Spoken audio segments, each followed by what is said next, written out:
Hello everyone, Curse Deck Builder here. We are looking at a Baba Lysaga deck by Raccoon Walker. They say they're a new player and they want to try a different kind of deck.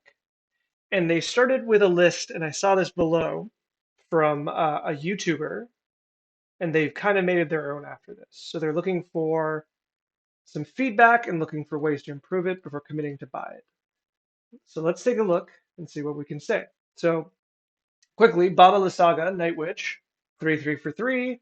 Human Warlock says tap, sacrifice up to 3 permanents. If there were 3 or more card types, each opponent loses 3 life, you gain 3 life, and you draw 3 cards. So she's like a recycling machine. And I've wanted to build her for a while. So this is great for me too, because I never sat down and actually figured out what to build. So this is really helpful.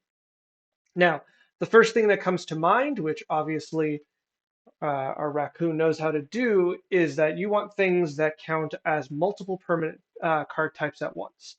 Ornithopter counts for 2, for example. I think there's only one card that counts for 3, and I think that is the artifact enchantment. Uh, the hammer? Sacrifice a land, put a 3/3 colorless golem enchantment artifact. Yeah, so that's the only thing that counts for 3. And of course, it is not in your colors, so that's out. So, very quickly, this is a value deck. You're looking to get ahead on card advantage by making an unfair trade with your opponents. Much like a classic smallpox deck, you are taking a symmetrical effect and you're making it asymmetrical. I like that a lot. This also benefits by having as many generically strong cards as you can, in addition to having specific synergetic cards. A lot of these, I'm looking at something like Gift of Completion. This is a really strong choice because it also gives 2, and if you pay 2 mana, so for 4 mana with Baba Lysaga already out, you have 3 permanents. You have the 3 card types. You have the gift, then the artifact creature that comes out of it. So I wonder immediately, how many more of these cards can we have, if there are any to begin with? So let's go here. Let's see, what is the name of this mechanic again? Incubate. Let's see, black, green, enchantment. I think we're only going to get one more, but incubate. Gift of Completion, Blighted Burgeoning, and Tangled Skyline. Are you playing the other 2? You are not.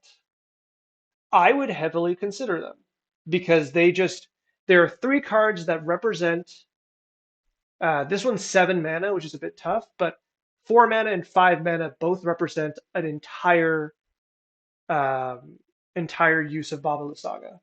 So that's a direction, and I'm sure there's probably, if we take type enchantment out and put creature, we're probably going to get many others. Let's see. Which aren't as good because they're only going to add 2, but also not as bad because Sacrifice of the Phyrexian. They're all kind of okay. Completed Huntmaster is interesting here because because it naturally return creatures or artifacts into artifact creatures. So you can be adding a type to a creature every time you use it. And I don't think you're playing that either. Yeah. So I also like it because um, completed Huntmaster just lets you push that number a little more. In a deck where you're pushing for just a little bit of advantage each time, you want to make those percentages work in your favor as much as possible. Um, and I think you're doing a really good job at it. So looking at this, I think this is interesting because this is one of the few decks that I really like the idea of running more mana rocks despite the fact you're in green. Traditionally, when you're in green, I like a lot more of land-based ramp because it is more permanent. But here, using artifact-based ramp is beneficial because it creates artifacts that you can later sacrifice. That being said, I notice you're not really doing that.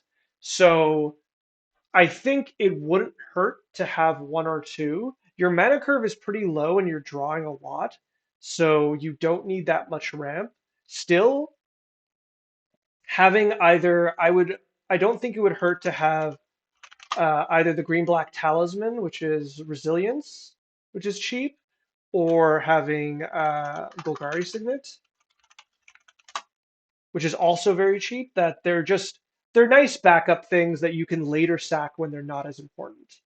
And with the incubate creature that I showed, you could also turn them into creature artifacts if needed. Something that I notice you don't have any, and I would like. So this is one of those decks where the entirety of your the entirety of your strategy is based on keeping Baba Lysaga alive. So I would like to have Feign Death effects. Now I play Scam in Modern, so I'm a little familiar with these effects, but if you're not, all of these effects are one black mana. When a creature dies, you return it to play. It's an instant reanimation effect in black. And it's a pseudo protection spell. And I really like them here because one, they protect Baba Lysaga for one black mana, and she will need protection. But also, they work really well with some of your sacrifice targets. So, for example, um, interesting, you're not playing any of the elves that ramp on ETB, but I'm sure. Let's use this as either of these as ETBs. I know they're on the top end, but any form of ETB effect gets a lot better, or even a death effect gets a lot better because you can give this Feign Death for one black, sacrifice it to Baba Lysaga, and then immediately get it back on the field, getting the 4/1/1 colorless mirrors again. So I really do like that. Um,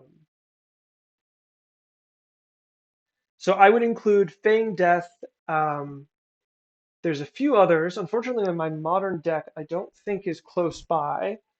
No, so I don't. I'm not able to pull out the cards, but there are. Let's see. Let's see if I copy this. That's not how that's going to work. Let's put it here. If I copy this, there we go. Feign Death, Malakir Rebirth, Supernatural Stamina, doesn't give a +1/+1 counter, but still good. Undying Malice, and then straight up Undying. Evil will give Undying to the creature. All of these are, I would argue, particularly strong in this deck. Even the 2 mana ones are almost playable because they just guarantee getting another go at it. Um, you're playing Tyvar, which makes me wonder why you're not playing also the Elixir. How do you spell Elixir? With an E at the start, right? There we go. 1,000-year elixir. It is $10, but it is just redundancy with Tyvar. Works really well with Baba Lysaga in the same way. Those are the immediate thoughts I have. I think this is a really good deck. I think you have a lot of really good directions to go into. Um, I do wonder how you win the game outside of repeated, like draining 3 a turn cycle is not nothing. You have a bunch of creatures that you can attack with recklessly because you can hold up Baba Saga on combat attack, and if the blocking doesn't go in the way, goes in a really bad way, like if they have lifelink creatures, you can just sacrifice the creatures away. But what it feels like you're missing a little bit is just really, really big beaters. Mirror Battlesphere is the closest thing where you can just slam Mirror Battlesphere and then not really worry about what else you're doing, like continue the pressure. But I don't think it would hurt to have a few more of this. I noticed there's not a Solemn Simulacrum here, um, which I think often has lost a lot of its strength. But in a sacrifice deck where the artifact creature subline, counting for 2 for Baba Lysaga, is really powerful, I think it could definitely go in here.